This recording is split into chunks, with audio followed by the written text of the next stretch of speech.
Set the fear Yeah. aside, Right. baby steps, and just follow where it takes you. You don't have to launch your business the first year and be at its max capacity. It's Right. okay if it's a little bit on the easier side if it is smaller.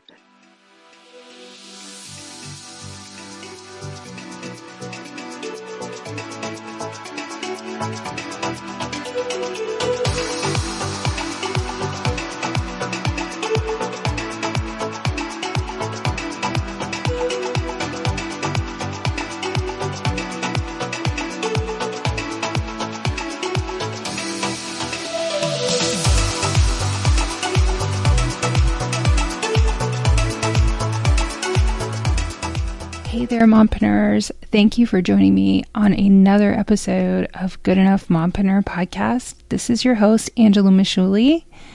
This week, I have the privilege of bringing an interview to you with my friend and cherished dance teacher, Jennifer Ross, the owner of Let's Dance. And she has a mobile dance studio here in the area where I live in Winter Garden, Florida. And I have always admired how she created a business that really fit her life and was really child-centered and family-centered. And I really appreciated the opportunity to talk to her and also share my appreciation for her inspiration from a distance, just doing her thing. And sometimes I think we feel like we need to do these grand gestures to have an impression or make an impact, but her business and the way that she did things is a testimony to, sometimes you just need to do your thing. And that's enough to inspire other people. So without further ado, I am so excited and honored to bring you the interview with Jennifer Ross. I hope you enjoy it. Hi, Jennifer. Thanks for being with me today. Thank you, Angela. Thank you so much for having me. I feel like this is a full circle moment because I've known you for years. Yes. And without you knowing, you were inspiring me to be, I already was a business owner, but I wasn't necessarily happy in what I was doing. Okay. I remember having conversations about that. Yes. So, without even knowing it, you were kind of like an inspiration in that it's like, oh, I can be a business owner and I can be happy, because I don't think that that's fake. That level of like, you really seem like you were creating your own, the business that the way that you wanted, doing something that you loved. So that is something that always inspired me from a distance. And, so yeah, and I think I always dreamed of like a way to kind of express that to you and to thank you for that. Oh, that's so sweet. So this is kind of like that moment. Awesome. Well, yeah. First of all, thank you for the kind words, first of all. And second of all, ironically, not too long ago, I was telling my husband, Daryl, I was like, wow, Angela's doing great things. I remember some conversations we had had. Where you were trying to figure out, you wanted to go with your passion, but how to do that. And it's, and you were trying to figure all of that out, and to see how far you've come over the last couple of years. I'm like, my goodness, I'm so proud of her, and you inspire me as well. So I appreciate you for having me on today. Yeah. Yeah. I mean, it's really just about following the breadcrumbs, and not. Absolutely. And I was on your husband's podcast one time, and we talked about transition, and I think everybody waits to have it all figured out. Absolutely. And you just have to take inspired action, is what I call it. And baby steps. Baby steps, right? Along the way. I think if you look at something, okay, I'm going to do this business, and sort of look at the end keep the end in mind, everything just seems so overwhelming, right? But if you just take one little baby step and put one foot in front of the other, it just sort of grows and progresses over time, right? So if you think of those little, okay, what's next? That little step, let's do that. Right. And then the next step, let's do that. And then eventually it just builds to where you are and where I am today. I know, right? And I think that's a great segue to like introduce the listeners to like what your business is and, what inspired you to start your business. And just talk a little bit about that. I have many inspirations over the years, but my very first initial inspiration, and probably the biggest one, was my mom's mom, my Nanny B. She started a studio in her basement with one little dancer. She was teaching tap dance, tap to her, and she grew. It's just so fabulous. She grew from having that one student to one of the most prominent dance studios in the Ottawa area back in her day. And it was just amazing what she did, right? And she did a lot of other things as well, choreographically and, with different things in the city's performances and whatnot. But she had that studio. It was amazing. So I started dancing when I was 2 in her classes, and I've been dancing ever since. So when I think of my initial inspiration, I'm like, definitely I have chills. My Nan. Yeah. And I actually just posted something on my social media the other day of her in her tap costume beside me in my tap costume, just for National Tap Dance Day. And I thought that was fun. So, but she is my inspiration. I will have to share that if that's okay with you. Yeah, absolutely. That. Yeah, that's so cool. Yeah. So I danced in her studio. I took tap, jazz. Well, growing up, I did tap, jazz, ballet, modern, lyrical, musical theater, anything that I could get my hands on. I just wanted to learn all of it. And I went through high school doing the same thing, every performance that I could. I jumped in there, the musicals, the choreographic workshops, the recitals, the shows, just all of it. And then I went to college for dance. Oh, you did? I did. Okay. And again, we took all of those disciplines, 8 a.m. every morning, ballet class, 2 hours, and then point, and then, and it goes on and on. So I did that. I went into teaching right after college. And I taught for a couple of years, and then I saw all of my performance at Ryerson, which is where I went to university. You could either take the teaching program or the performing program. Well, I went into teaching because I have a heart for teaching kids, and that was like my passion. Right. So I saw all my performance friends going on ships, and I was like, wow, that looks fun. That looks like a lot of fun. So I thought, okay, I'm going to audition for a ship and to see what happens. And I got the job. So I went on ships, and then I performed for 17 years, nonstop, back to back to back to back to back gigs. Oh, and goodness. It was amazing. I've traveled, seen the world. Awesome. I'd fly to a location, learn a couple, 2-3 shows, perform for a number of months, finish that gig, fly to the next location, meet a whole new cast, learn all new shows, perform for 6 months, and that contract, and then just do that over and over for 17 years. So that was pretty amazing. And then when I was sort of ready to hang up those performance shoes, I went back to my love of teaching. So I was blessed to be back in the studio again, teaching those littles. So I consider myself very blessed that I sort of got to experience both passions of mine, the performance and being on stage, as well as the teaching, which led to my current business. Right. So, and what's your business name? Just so people can check it out and just see all of your adorable content and your little dancers that you influence. They're amazing. I gotta say, they're just truly amazing. So I love just putting up little posts of them because they're just so fabulous. My business is Let's Dance. I am a mobile dance studio in the Winter Garden area. And currently I'm in 4 different locations I'm planning to add a couple this year. And so I go on location and I teach. So instead of everyone coming to me at a brick and mortar studio, I go to them. So I go into the different communities. I'm in a couple of different schools, and I teach the after school programs there. And so I go to you and I teach on location. Yeah, which I love. Yeah. So was that always kind of like what you wanted to do, or is that just kind of the situation that worked for you? Well, I always thought I would own a studio at some point. You know, it's just something I felt, probably just even growing up around it, going, oh, I'm going to do what Nan does, you know, and I just always thought, oh, I'll do that someday. And I was quite happy actually teaching just in other people's studios. I'm very happy doing that. But when I moved down to Florida, I took a year off to, you know, just kind of get the kids settled into their new, our new state, our new home, our new schools, all of that, right? You do remember it's a lot. So I took a year to do that. And I started thinking, okay, what am I going to do now?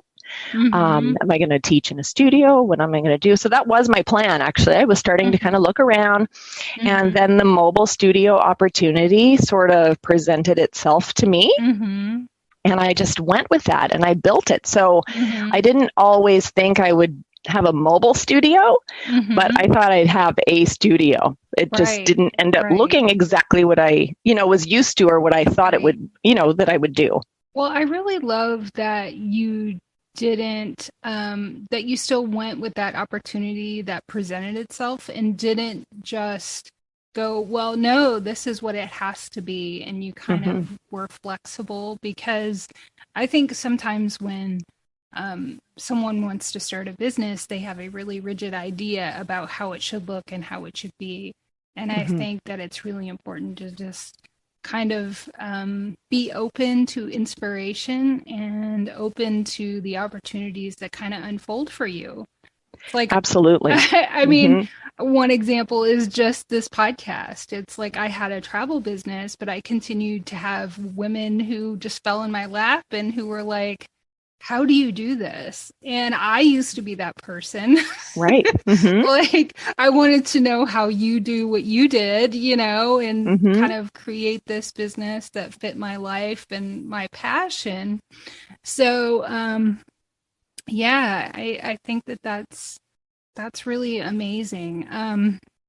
So one of the things that I realized is that in the podcast interviews that I've done already, and then the ones that I have scheduled, there's like this one thing that I really kind of admire about that guest. And for you, I was thinking, like, your level of professionalism and your like emotional control when I know you have all of these kids and you've had all of these difficult situations like the pandemic. And I know it's not always easy dealing with parents and kids and having to be flexible with wherever you are as a mobile studio. Like, how is it that you kind of nurtured that characteristic in your business?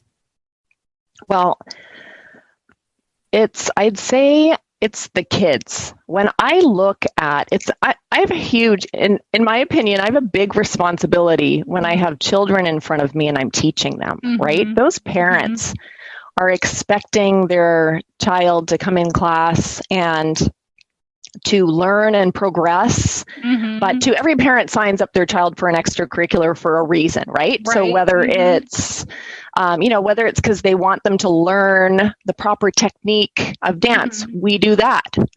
Or they want them to have the socialization, we have that in class, right? They want them to learn the discipline, we have that in class as well, right? So, or just because, oh my goodness, they're so cute in their little tutus when they're little. I love that, and they want it. They have this dream of just putting them in their class. So there's all of these different reasons, and it can be all of them, right? And so the parents have a certain reason they're putting their child in this class. And being a parent, I've been on that end of it as well. So I know what I'm sort of looking for when I plug my kids into those activities. So I think of the parents and I can relate. This is what they're looking for, right? And so I I consciously think of that while I'm teaching. And then it's pretty easy because I put the kids in front of me and they're just so sweet and they're so fun. And I have all of that in the back of my mind. But then in front of me, I have these beautiful young ladies that I'm helping shape, right? I'm a small little piece of shaping them. And I want to do a good job at that. You know, I want to help them. I want them to learn. I want them to enjoy it. I want them to have fun. I want them to just find the joy of dance, right? So yeah, we learn the technique and all of that, but I want them to just love it and have a good time. So I look at them in front of me and I feel like, you know, my energy projects on them. Right. So I go into that room. It does. And I want to be positive and I want to show them joy and show them all of that. So I have to do it first in order for them to feel it and then experience that. Does that make sense? It definitely does. And you know, how I got into podcasting was I signed up like out of the blue for this scholarship opportunity with a podcaster I love. Her name is Kathy Heller. And she has this concept of radical empathy as a business owner. And it sounds like that's exactly what you're practicing. But what's a little more complicated with you is you kind of have two customers. You got your dancer and you got the parents. Yes, absolutely. Absolutely. And that's so tough. I mean, it is. But, you know, ironically, if I'm having a bad day or I have a lot of stuff happening, you know, going on, whatever, you know, you'll go in and it'll be like, oh, okay, all right, here we go. And I open that door and I see the smiles and Miss Jennifer. And the parents are like, hi, Miss Jennifer, how are you? And they come in the room and it almost immediately washes away for me. Does that make sense? Like my personal stuff or whatever might be going on sort of washes away and it takes me away from whatever it was that was going on. You know, I get to just spend time with them and teach them for those hours. And then that'll all come back later. I can deal with it later. But they really help me sort of pull out of that. And it's they make that part of it easy, right? Because they're just so sweet. And I really enjoy what I do. So it's easy to just immerse myself in that and let everything else just kind of go for that time being. That's really cool. And so one of the things that I love about your dance school is, you know, my daughter was in it for 3 years and you started incorporating more than just dance. You started incorporating some really important lessons. So why don't you talk about that? And I think that that's just, it takes your school to another level. Oh, thank you so much, Angela. Well, you know, dance teaches poise. And it teaches coordination, musicality, discipline. Like we could do a whole list of the benefits of a dance class, right? But I like to incorporate other things like being kind, right? Being strong, being brave, being thankful. So we'll talk about those things in class. In fact, I think the last year that Marie was dancing with me, we had a different theme each year, which I really, each month rather, that I really love. So we talk about kindness for the entire month, every class. And sometimes I even throw a little craft or something that they can take home just to sort of back up, to make them think about it during the week, right? So I like to, those things are all important in their development as people. As children, as people, right? So I like to incorporate those themes in class as well. And even if it's not necessarily a monthly, like this past year, I didn't do a specific monthly theme, but we talked about all of those things in class, you know. A particular one, being brave at recital time is huge. We had so many talks about that because I have children that don't want to get on stage, right? They're really nervous. And we talk about bravery and just how the parents are there to watch you and support you and lift you up and encourage you. And they're so excited. So think about that rather than all the fear that comes along with that. So I just like to talk about all of those things and more throughout the year. Right. Mhm. I think that's just so incredible that you do that. Aw, I thank love you. that. Thank you. um, yeah, it's I used to be a Girl Scout troop leader. I don't know if you know that. No, I did not know that. Yes, and Mhm. we would have to do training about that certain age range. And Okay. I don't know if you realize it, but girls peak in their self-confidence at about 10, Okay. and then they don't get it back until they're 40. Oh, wow. That level of confidence. Wow. So when I learned that as a troop leader, I mean, that was really incredible to me. And to learn how, at that young age, how important it is to be exposed to those kinds of ideas and those concepts Wow. I because just got goosebumps, I, Angela.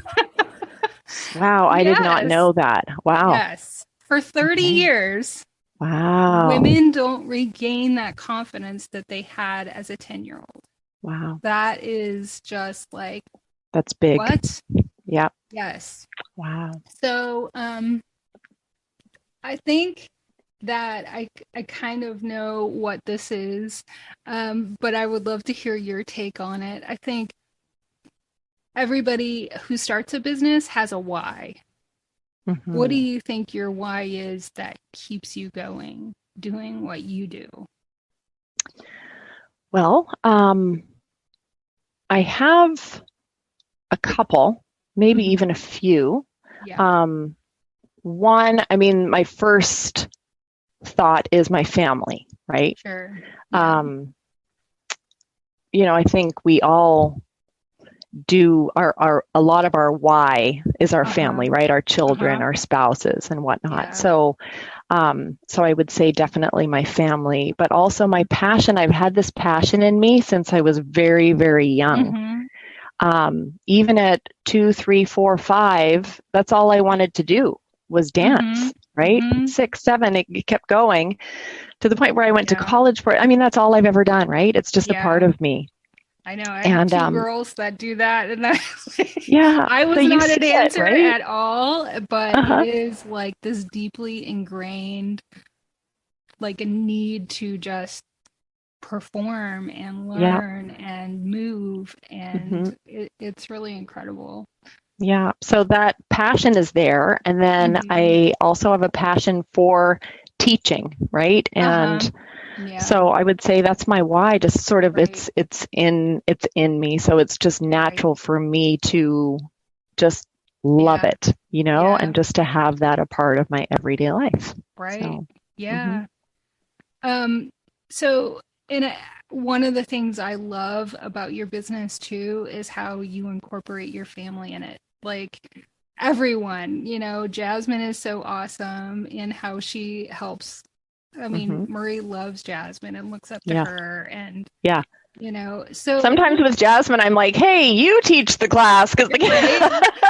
the kids just love it. They can relate Yeah. to her, right? Because Yeah. she's closer to their age than I am, Yeah. right? So they see me as the Yeah. teacher. But when she walks in, Yeah. sometimes I'm like, Jasmine, you got to come a little bit later because when she walks in, the whole room is like, Jasmine, and they're off the dance Right. floor and they're Oh, over there hugging her, which I love. I I love it. know. But It doesn't yes, help that she's adorable.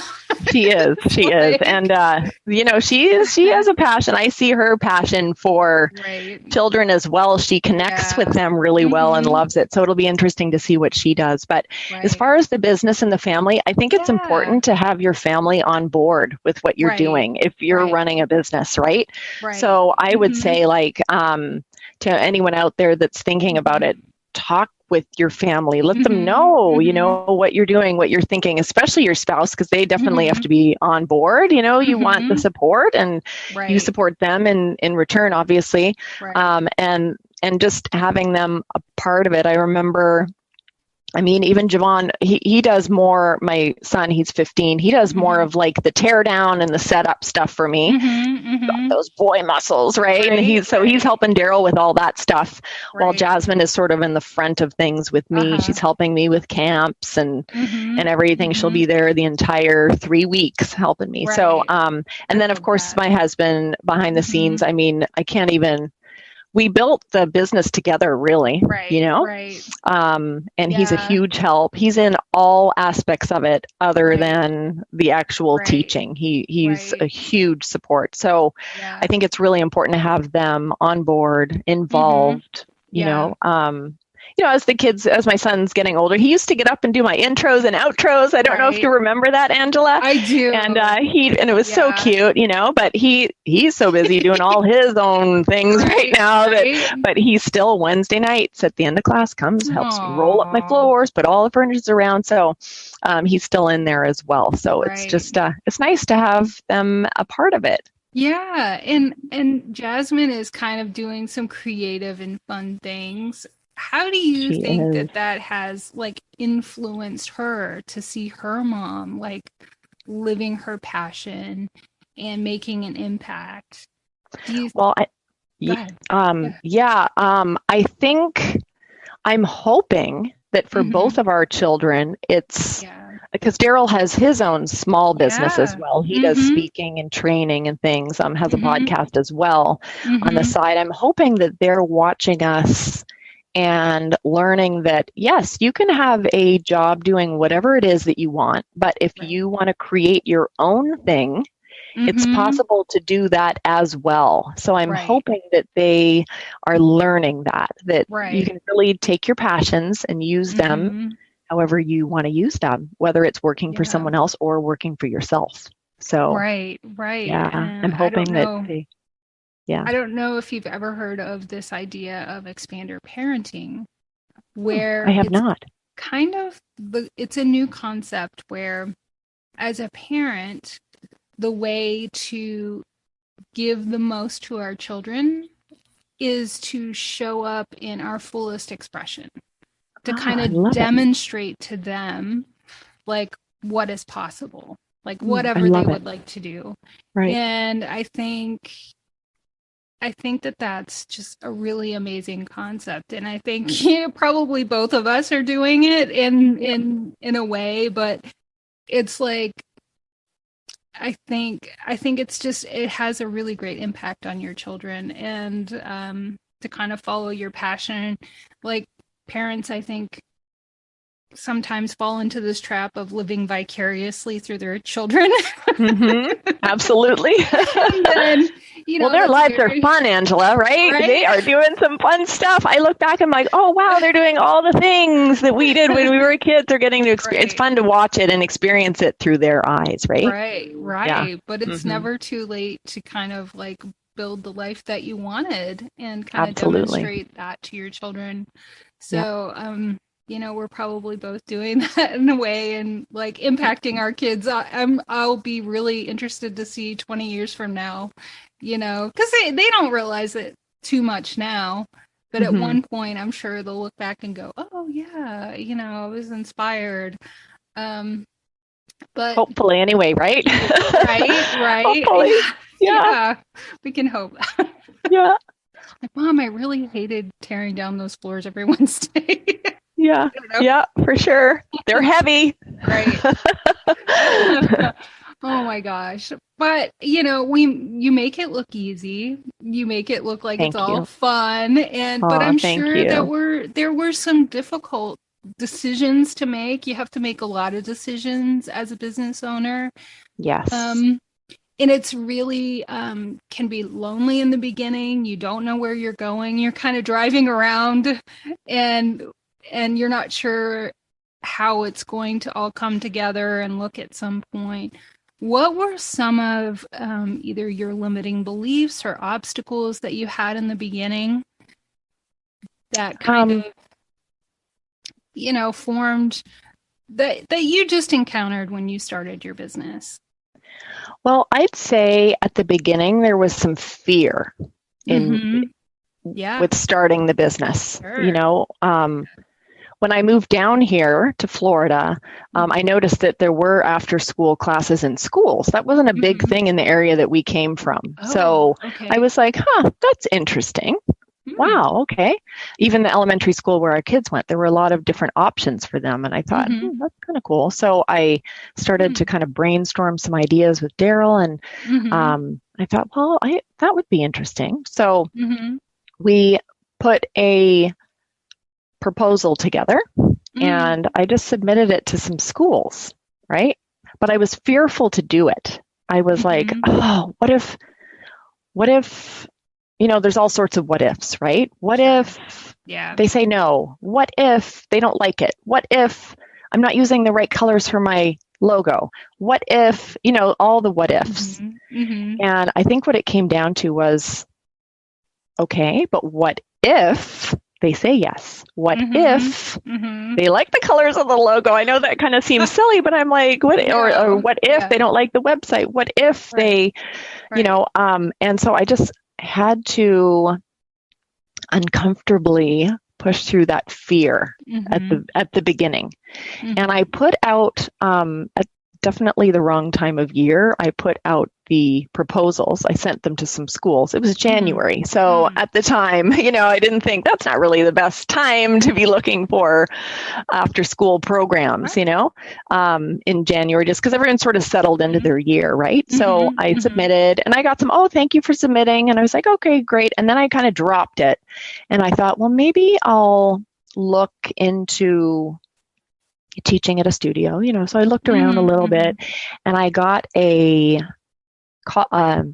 voicemail, and it actually ironically came in the middle of the night because I was in Canada. So I was sleeping. The call wasn't in the middle of the night, but the voicemail went, I went ding, ding, ding, ding, ding, ding, ding, ding, ding. And I had all these texts and messages come through, but one of them was from a director at a school saying, hey, we're looking to bring in a new business for our after school dance program. Is this something you'd be interested for this coming school year? And I was like, what? Yeah. Right, 3 a.m. I'm like, yeah, so I called the director the next day, and being a little bit vulnerable here, she asked me, she said, do you have a website where parents can go on and register, or can you have that, where they can pay online? The school just wants to hire you. We work out our negotiation for, renting the space or whatnot, whatever. And they do everything through you, all communication, all emails. We don't have anything. We want it to be your thing. We just give you that space and support you. It's like, sure, absolutely. Yep, I got that down. I got it. I can do all of that for you. Right. Great. I'm excited. I can't wait. It's going to be so fun. And then I got off the phone and I went, oh, I don't have any of that. So, oh, wow. If she's listening right now, if Esther is listening, that was you. But I knew that I had the teaching down. I wasn't worried about that. The classes, all that, that's fine. I had worked at enough studios on both recreational levels and competition levels to know what I'm doing as far as how to run the business, but I didn't know exactly, okay, I got all this admin stuff that I got to do now, and I didn't have experience. I didn't have business experience. So it was the admin part that I was like, okay, so Daryl and I sat down like we do. We're like, okay, let's figure this out. And we went, boom, the baby steps that we talked about at the beginning, little step. Okay, logo. We got our good friend to create a logo for me. And then, which is great, by the way. Oh, thank you. I always loved your branding. I thought it was just so strong. And thank you. I don't know. I always wow, she gets branding. She gets it. Thank you. Yeah, I can't take credit for that, actually. But that was our friend Eric. He put that together for me. You actually know Eric Kidwell, so Eric and Amy. So they were big. They were they were influences along the way as well, because they owned a studio up in Virginia for 20 years. Yeah. So they were an inspiration as well. But hi guys. They're like our dear friends forever. Daryl's known Eric since college, I think. So they go way, way, way back, and Amy as well, both. But anyway, so we did that, and then we checked out Squarespace. Okay, great. How do we get a registration page? Okay, and merchant services. What is that all about? And insurance. And so within a few days, we just went boom, boom, boom, boom, boom, boom, boom, boom, boom, boom, down that list, and we had it ready to go. I mean, it Yeah. was ready to go within a week and a half as far as being in front of parents at a vendor table at the school. Oh And my gosh. and we just went for it and did it. That's So incredible. A week and a half. looking back, I'm like, yeah, that was wow. Okay, I did that because I That was is fearful, Angela. Like I was like, how do I do this sure. business stuff? You know, I Yeah. worked for a studio in Virginia as well. Mm-hmm. Another shout out to Rebecca Birdsong. Mm-hmm. She's amazing, but she's got a huge studio up there, and I worked up there for 5 years. Uh-huh. And just watching her work, Angela, was amazing. Like I learned so much. So I wasn't behind the scenes doing admin, but I saw Mm-hmm. all of it, how she had her front desk staff and this and that, and just the Mm-hmm. way that she put all of her, events and recitals and classes and camps Mm-hmm. together. It was pretty Mm-hmm. amazing watching. So some of Mm-hmm. that was in the back of my head as well as I was Mm-hmm. building, right? So you take Mm-hmm. all of those people, Yep. and you piece them all together and create the business that you want to create, and that's the benefit, right? You Right. get to Right. run your business how you want to run it, Mm-hmm. not how Yeah. anyone else thinks you should run it. You got to do what's right Mm-hmm. for you and go with Right. whatever that is. Right. And that's sort of what we created, and I say I love we just that. because Daryl's a huge Yeah. part of it and still is, Yeah. Mm-hmm. Yep. Yeah. So you got to I push. love For that. me, it was just pushing through the fear. Right. Push through the fear because I was terrified. I did not like to get up and speak in front of people. Right. Nope. I can feel that. From like me too. I You definitely can. know how Yeah, that I think feels. a lot of people can relate, and Yeah. which is funny because my Yeah. husband can speak in front of 10,000 people and he's like, woohoo! And for Right. him, it's like, yeah, this is Whatever. awesome. He And I'm feeds like, off give of me, it. and give me 5. Yeah. And I'm like, if there were 4, that would be better, But just Uh-huh. doing it, I used to have to stand up at Rebecca's studio and in front of the parents at the holiday Right. performance and just, Mm-hmm. kind of introduce and every time, she probably doesn't even know this, I was like going, I couldn't breathe. Right. I was Yeah. like, I couldn't breathe before doing it. And then just over the Yeah. years, I've had to, as a studio owner, Yeah. I've had to get up at recitals, I've had to get up at Yeah. performances. And then, Yeah. you just got to push through that fear. Yeah. I'm I very know it's much a an theme with introvert. me, I but am yes. just Yeah. yeah, I can totally relate. So what do you think that you did, maybe consciously or subconsciously, to just push Mhm. through that fear that you had? It's almost like okay, ready? 1, 2, 3, go. Right? Literally, Yeah. I mean, other than that, I don't really think there was a big thing. It's just, Mhm. I had to just force myself into it. Does that Mhm. make sense? Like, Oh yeah. I mean, sometimes if you just take action and you Mhm. don't have time to just kind of resonate in that fear and marinate in it and yeah, you just have to just do go. it. And it's extremely uncomfortable sometimes. Right, I mean, I can dance in front of, I've had audiences of Right. 2,000 right. and it's not a Well, big deal. I love it. yeah. It energizes me and woo, but then you Right. go, when there's speaking involved, it's a whole Mm. different ball game for me, right? Right. But I've gotten used to it. And it was just doing it. Well, Yeah. I think one thing that I've noticed with dancers is this level of perfectionism that Mhm. like creeps in there Absolutely. because you're Yes. taught to put your hands in a perfect way and straight knees and everything. Your hair is meticulous. Your lines are, focus on the most minute details that nobody does. Yes. Right. Is that something, the perfectionism, is that something that you had to deal with? Yeah. Oh, I'd say so because, yeah, being on stage for 17 years, there is that they're expecting yeah. you to wear your costume and this can't fall off and this and hair and same in the competitive world or just actually, just all of it. There is a sense of that.